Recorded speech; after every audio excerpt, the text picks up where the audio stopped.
अभी बताइए। ट्रैक्टर मालिक यहाँ पे आया, तो क्या नाम था उसका? क्या नाम था उसका? शंकर मांझी। हाँ, और उसके साथ एक और बूढ़ा था, धोती पहना हुआ था।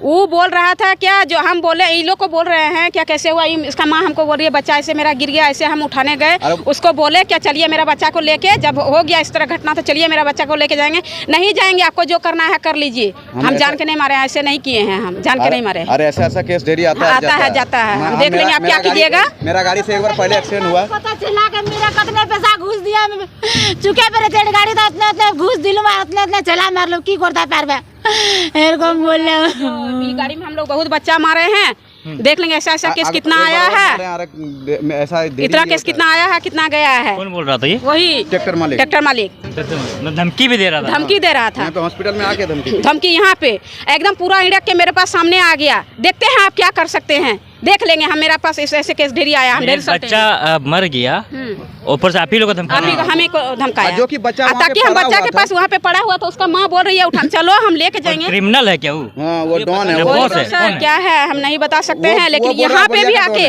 इस तरह करके वो क्या बोला बढ़िया का डॉन है। क्रिमिनल है क्या वो? अब क्या है वही जाने। बॉस है, सरकार का आदमी है, वो सरकार का आदमी है। वही तो क्या है, उसका सरकार चलता है, उसका बस चलता है, मेरा बहुत बस चलता है। आप क्या कर सकते हैं, देख लेंगे आपके पास कितना पैसा है। वो जो बोला वो बोलो, उसका सरकार चलता है, वो बोला उठो बोलो, उसी का सरकार है इसका मतलब, इसीलिए उसका बस चलता है। हम ढेरी बच्चा मार दिए। हाँ, ऐसा केस कितना आया है, दो तीन गो बच्चा इस तरह का मारे, इतना कैसे बच्चा मतलब क्या बड़ा, ऐसे केस मेरा पास ढेरी आया है, 2-3 गो। और वो क्या करता है फिर उसके बाद? थाना खरीद लेता है, वही क्या करता है वही जानेगा ना। देख नहीं पाए हम लोग यहाँ, जो हम लोग का सामने यहाँ बस यहाँ हॉस्पिटल आने का क्या कारण था उसका? वही तो पीछे से आया हॉस्पिटल, धमकाने के लिए आया। जब उसको आने बोला तभी वो नहीं आया। बच्चा पड़ा हुआ है तो बोलता है क्या, जो बच्चा पड़ा हुआ है उसका माँ बोली क्या चलिए मेरे साथ, हम गाड़ी बुलाइए, हम लेके जाएंगे, मेरा घर में आदमी नहीं है। तो बोला हमको जरूरत नहीं, हम नहीं जाएंगे। किसी तरह लेडीज इसका साथ में जो कुछ नहीं हुआ है, बच्चा का क्या हुआ है, कुछ नहीं हुआ है। जो 108 में एम्बुलेंस को फोन किया, 108 एम्बुलेंस को फोन किया, एम्बुलेंस आया, उसके बाद एम्बुलेंस में लोड करके बच्चा को यहाँ लाया, उसके पीछे से वो आया यहाँ देखने के लिए क्या माहौल है। इसके बाद बच्चा यहाँ डेड कर गया, उसको हम लोग रुके, उसको बोले देखिए आपका ट्रैक्टर मार दिया था, अब बच्चा यहाँ मेरा डेड कर गया, इसका क्या उपाय, क्या करना है, क्या आप रुकिए। इतने सुन के वो भाग गया। यहाँ बोला कि हम जा रहे हैं, उसको बोले कहाँ जा, रुके, बोला आपसे क्या होगा, कुछ नहीं होगा। हम 2 साल पहले और 100 मेरा ट्रैक्टर में बच्चा को मार चुका था, हम तो थाना से मिला लिया, थाना को पैसा हम छुड़ा लेंगे, ट्रैक्टर भी छुड़ा लेंगे, ड्राइवर छुड़ा लेंगे, हम मेरा भी कुछ नहीं होगा, हम जा रहे हैं, हम क्या कर लीजिए आप लोग देख लेंगे। हाँ जाइए, जब आप लोग थाने ही जा रहे हैं, थाने से ही कर रहे हैं, आप लोग सोचिए क्या कीजिए। उसको बोले आप यहाँ से भाग रहे हैं, बच्चा डेड हो गया, हम थाना को जाएंगे, थाना जो करना जहाँ जाना तुम लोग चले जाओ, मेरा कुछ नहीं होगा। गाड़ी में नंबर था? गाड़ी में नंबर नहीं पता सर, नहीं देखे।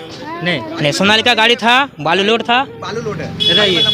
गाड़ी में क्या लोड था? देखे बालू लोड था, बालू लोड था। देखो मोबाइल में भी आपका फोटो है, फोटो भी है, मोबाइल में फोटो भी है, फोटो आपको दिखा सकते हैं कि उसमें बालू लोड था, सोनालिका ट्रैक्टर। अभी तो हमको लगा जो मारिए देगा हॉस्पिटल में, ऐसे बमक के चढ़ गया मेरे ऊपर, एकदम आमना सामने आ गया। आप क्या कर सकते हैं, हम देख लेंगे आपका कितना। शंकर मांझी ना, शंकर मांझी क्रिमिनल माइंडेड का आदमी, एक बहुत बड़ा क्रिमिनल है, जो एक 12 साल का जो बच्चा है, नाबालिग बच्चा, जो उसका ट्रैक्टर उसको मार देता है और उसका माँ को, उसके परिवार को आके धमकी देता है। इस क्रिमिनल माइंडेड आदमी शंकर मांझी को बढ़ावा कौन दे रहा है?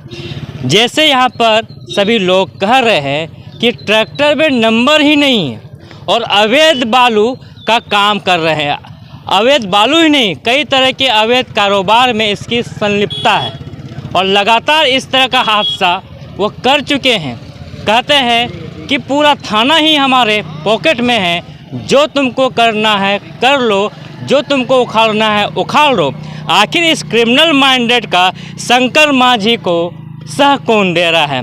किसके सह पर इसकी हिम्मत और ताकत हो रही है, बड़ी है, जो इस तरह के बात बोल रहे हैं? एक बच्चे की मौत हो जा रही है, वो बच्चा का यहाँ पर पोस्टमार्टम हो रहा है और उसके माँ बाप को आकर के धमकी देना, ये कोई छोटी मोटी बात नहीं है। इसके पीछे कोई सोची समझी एक बड़ी साजिश है। किस तरह से अवैध बालू का कारोबार हो रहा है, साथ ही साथ जो अवैध ट्रैक्टर भी शामिल है। और ये शंकर मांझी जो क्रिमिनल माइंडेड का आदमी है, इसको धमकाता है। धमका के वो क्या दर्शाना चाहता है? क्रिमिनल माइंडेड का शंकर मांझी को सह कौन दे रहा है? और अवैध बालू यदि वो चला रहे हैं, अवैध बालू का यदि कारोबार कर रहे हैं तो किसकी सह पर कर रहे हैं, और उसकी इतनी बड़ी हिम्मत आखिर बढ़ी कैसे कि जब एक नाबालिग बच्चे की मौत हो जाती है, उसी के ट्रैक्टर के द्वारा उसी का ट्रैक्टर उस बच्चे को रोनता है और उसका पूरा परिवार आज पोस्टमार्टम हाउस के सामने में रो रहा है, बिलख रहा है, और वहाँ आकर के धमकाना, क्या है इसके पीछे मंशा। जीतलाल जी, आपका क्षेत्र में लगातार इस तरह से क्रिमिनल माइंडेड का मनोबल बढ़ गया, कौन है शंकर मांझी? देखिए, ये तो हम नहीं कह सकते, लेकिन हाँ, बालू का जहाँ तक बात है, 2 नंबरी चीज़ को 1 नंबरी चीज़ को क्या परिभाषित, कैसे परिभाषित किया जाता है, ये तो सरकार बताएगा। क्योंकि बालू अगर मान लीजिए बंद है तो पूरी तरह से बंद कर देना चाहिए, फिर आदमी विकल्प तलाशेगा। आप एक तरफ बालू को अवैध घोषित कर दिए हैं और एक तरफ निर्माण कार्य को बढ़ा रहे हैं, तो आदमी क्या करेगा? मेरा कहना यह है कि या तो बालू को ओपन कर दिया जाए, टेंडर निकाल के, डाक करके, या तो फिर पूरी तरह से बंद कर दिया जाए। मान लीजिए हम अब नया घर ईमानदारी के कमाई से अगर बनाते हैं तो हम उसमें अवैध सामान क्यों लगाएं? हमको वैध चाहिए, तो वैध आप दे नहीं रहे हैं तो लोग अवैध को भी उठा रहे हैं, और पुलिस प्रशासन जब आ जाते हैं सामने तो वो भागने के क्रम में इस तरह का घटना को अंजाम देता है। पिछले दिनों आपने रामगढ़ मोड़ हसडिया में भी यही हुआ था कि पुलिस को देख के बालू का गाड़ी भाग रहा था, जिस कारण सामने एक मोटरसाइकिल चालक को जो है रोन दिया था।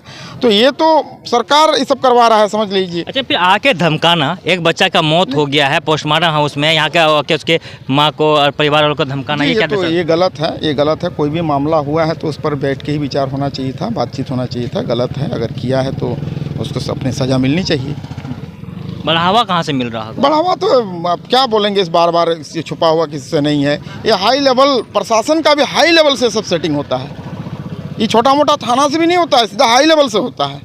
आप और हम जाएंगे थाना तो बात नहीं सुना जाएगा ना, वो ऊपर से सेटिंग होता है। ऊपर से ये लोग का दलाल भिड़ा हुआ है, ऊपर से बात होगा तभी आप सेटिंग कर पाइएगा, तभी चल पाएगा, अन्यथा हमारा और आपका बात चलने वाला नहीं है कहीं।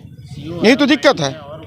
तो ये आप रामगढ़ में सुने होंगे, आप बालू एक बार अरेस्ट किया, बालू प्रशासन पकड़ भी लिया था, फिर दूसरे दिन पता चलता है अखबार में, क्या पता नहीं क्या सही है इसकी, बस स्पष्ट तो नहीं कर सकता हूँ, सुनते हैं कि बालू बिक गया। कब्जा किया हुआ बालू भी बिक जाता है, ये थोड़ा सा। ऐसे में नहीं एक पूजा सिंघल जो है भी सड़ रही है, और इस तरह से कई पदाधिकारी आपको झारखंड में मिलेगा। कहीं ना कहीं एक बड़ा खेल चल रहा है, लेकिन उस खेल में आम गरीब, आम लोग मर रहे हैं। उसी का नतीजा है कि आज 12 साल का एक बच्चा, एक घर का चिराग बुझ गया, और क्रिमिनल जैसे लोग, क्रिमिनल माइंडेड जैसे लोग, शंकर मांझी जैसे लोगों का मनोबल बढ़ा हुआ है। एक आज इसके साथ घटना घटी है, कल आपके साथ भी घट सकती है। ऐसे में सरकार हो या प्रशासन हो या पदाधिकारी कुछ नहीं करेंगे, करना है आप तमाम जनता को, क्योंकि जिस तरह से पूरे झारखंड की हालात हो गई है, रामगढ़ की हो, दुमका की हो, या पूरे शहर की हो, पूरा ज़िला की हो, ये किसी से छिपी नहीं है। अब आपको तय करना है, आपको सोचने वाली बात है, क्योंकि आज इसके घर का चिराग बुझा है, कल आपकी भी बारी हो सकती है।